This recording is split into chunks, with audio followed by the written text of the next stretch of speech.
হলের sitting arrangement দেখে খুব ভালো লাগছে। দুজনকে একা ছেড়ে দেওয়া হয়েছে ওই বিরাট সোফার ওপর, আর বাকি সবাই নিচে বসে আছে। Gold class. দারুণ, excellent gold class, excellent gold class, দারুণ। এরপর কি দেখা যাবে? অর্ণবের গার্লফ্রেন্ড আর শাকিলার বয়ফ্রেন্ড,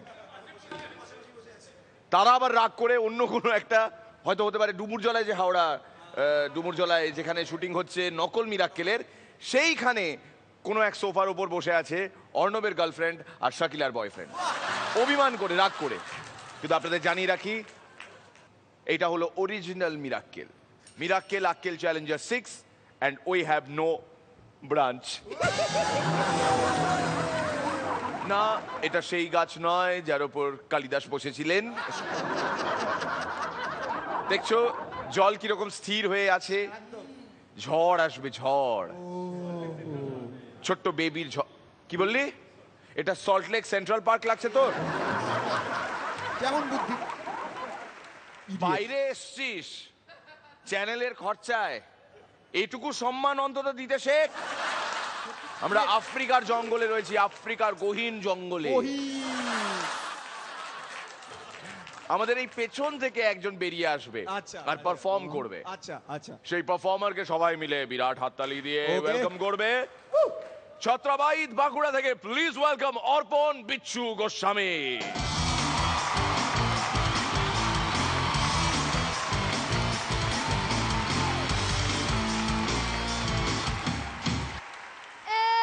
এই বাড়ি করবে, ঘর করবেন, পাঁচিল করবেন, বাথরুম করবেন। বাথরুম করবেন? ঠিক আছে, 2 টাকা দিচ্ছি, সুলভে গিয়ে করে এসো। না না, ওসব কিছু না, আমি রাজমিস্ত্রি, ঘর তৈরি করি। ও যে আপনাকে বলছি। না না, পাশের জনের মুখ দেখছেন কেন? আপনাকেই বলছি। এই ধরুন আপনার বেডরুম, এটা আপনার ডাইনিং রুম। কি বলছেন? ও, ভাঙা চূড়া, নোংরা কমন জোকসের বই কোথায় রাখবেন ভেবে পাচ্ছেন না? ঠিক আছে, এখানে একটা স্টোর রুম বানিয়ে দেব, এইখানে সব রাখবেন। এইবার ঠিক এইরকম জায়গায় একটা সোফা রাখুন, সামনে একটা টিভি রাখুন, তারপর সোফার উপর পায়ের উপর পা তুলে বসে মিরাক্কেল আক্কেল চ্যালেঞ্জার 6 দেখুন। যদি হাসি পায় তো ভালো, না পায় স্বাভাবিক। নয় তো এদিকে একটা বেলকনি তৈরি করে দেবো, তাতে হাওয়া খাবে। আমার হাতে দাদা জাদু আছে, মিরাক্কেল। জানোই তো চায়নার মাল বেশি দিন টিকে না, কিন্তু দেখো চীনের পাঁচিলটা তৈরি করেছি কতদিন ধরে, টিকে আছে।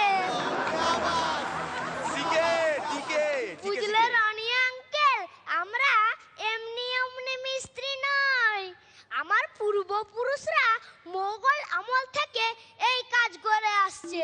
তাজমহল তৈরি করতে প্রথম টাকা ইনভেস্ট করেছিল আমার দাদু। যখন বীজ পুজো হয়েছিল তখন আমার দাদু 1 টাকা দিয়েছিল।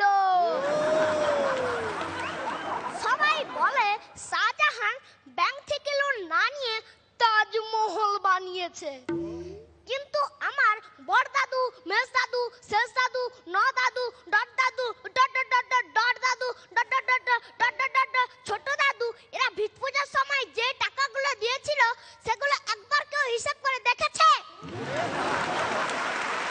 দাদা, আমাদের কথা ভাবুন, আমরা শক্ত হাতে কাজ করি। একবার একটা লোক এসে বলল, দাদা দাদা নদী পেরোতে পারছি না, একটা নৌকো নে। চিটকিতে একটা সাঁকো বানিয়ে দিয়েছিলাম। লোকে ওটাকে নাকি শুনেছি হাওড়ার ব্রিজ বলে। অত হাসির কিছু নেই, আমি একটা সিরিয়াস কথা বলছি। এই যে দাদা চশমা পরে হালকা টাক, হ্যাঁ হাসি মুখটা অনেক বড়, আপনাকেই বলছি। আপনার বাড়ির ছাদে ফলের গাছ, ফুলের গাছ লাগানোর খুব শখ আছে। কোন নকল মিস্ত্রির কাছে যাবেন না, জি বাংলার লোগো দেখে সজ্জা চলে আসুন আমার কাছে।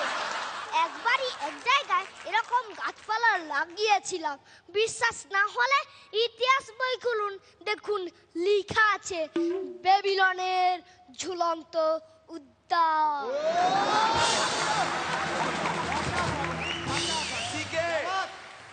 কি সিলেখানটি, কি ভাবছো আমার তাহলে বয়স কত? শুধু বয়সটাই দেখলে, অভিজ্ঞতাটা দেখলে না। এই যে আপনারা সকালবেলায় ঘুম থেকে উঠে গাড়ি নিয়ে জিটি রোড দিয়ে অফিস যান, ওই যে কাকু হাসছেন, আপনার দোকানটা জিটি রোডের ধারে। আর এই যে পল্টু, কালটু, বিল্টু, তোমাদের স্কুলটা জিটি রোডের সামনে। এই যে জিটি রোডটা নিয়ে কথা হচ্ছে, সেটা কে বানিয়েছে বলো তো? কে? চাষাও বানিয়েছিল, সবকিছু কি আমি বানাবো নাকি?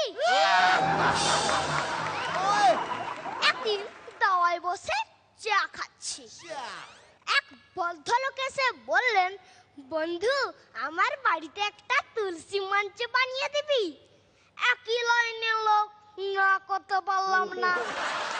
তারপর একদিন গিয়ে ওদের বাড়িতে একটা তুলসী মঞ্চ বানিয়ে দিলাম। তুলসী মঞ্চ। ও মা, সেই বছর দুর্গাপুজোর সময় দেখি মল্লিক বাড়ির দুর্গাপুজোটা ওই তুলসী মঞ্চেই হচ্ছে। ও বাবা। এরপরেও যারা বিশ্বাস করছেন না যে আমি ছোট হাতে বড় বড় কাজ করি, তাদের জন্য বলে রাখছি, মিরাক্কেলের ডিরেক্টর শুভঙ্কর আঙ্কেল একদিন আমায় এসে বলল, দাদা এইবারে মিরাক্কেলের স্টেজটা আপনি বানিয়ে দেবেন? আগের 5 বারেরটা ভাবুন আর এইবারেরটা দেখুন।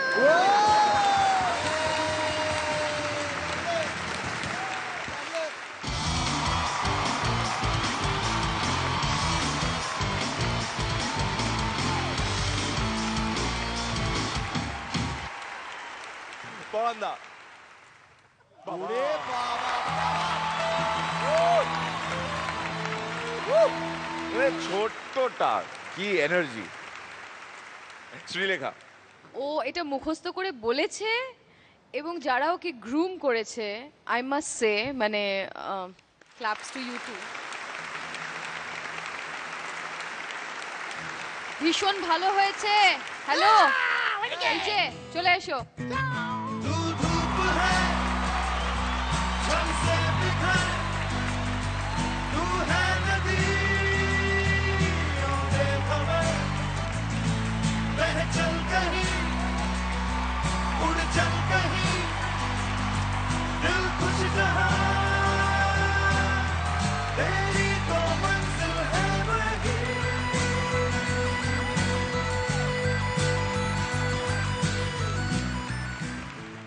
এবার রনি আঙ্কেল কি বলছেন?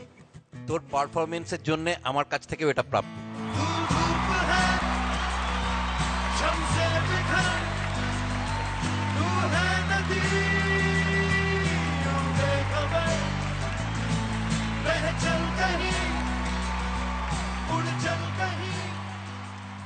তোর ক্ষেত্রে বিশেষ করে তোর তো নিজের পুরোটা তৈরি করার ব্যাপার থাকতে পারে না, মানে একটা স্ক্রিপ্ট কিভাবে সাজাবি, এরকম একটা গল্প লেখা তোর বয়সে সম্ভব নয়।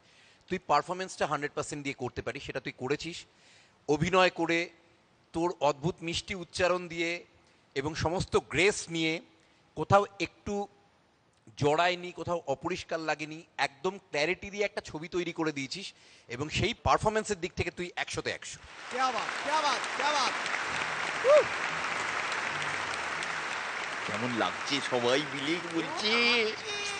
গুডু গুডু গুডু কেমন লাগছে? ভালো। ভালো? ও সেই টুপিটা পরেছিস না, আমরা যে নিউ ইয়র্ক থেকে কিনলাম। And why?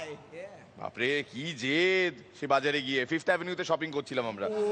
ও বাপরে বাপ, এ নোংরা হয়ে গেছে, ড্রাই ক্লিন করিয়ে নিবি। যা যা বস।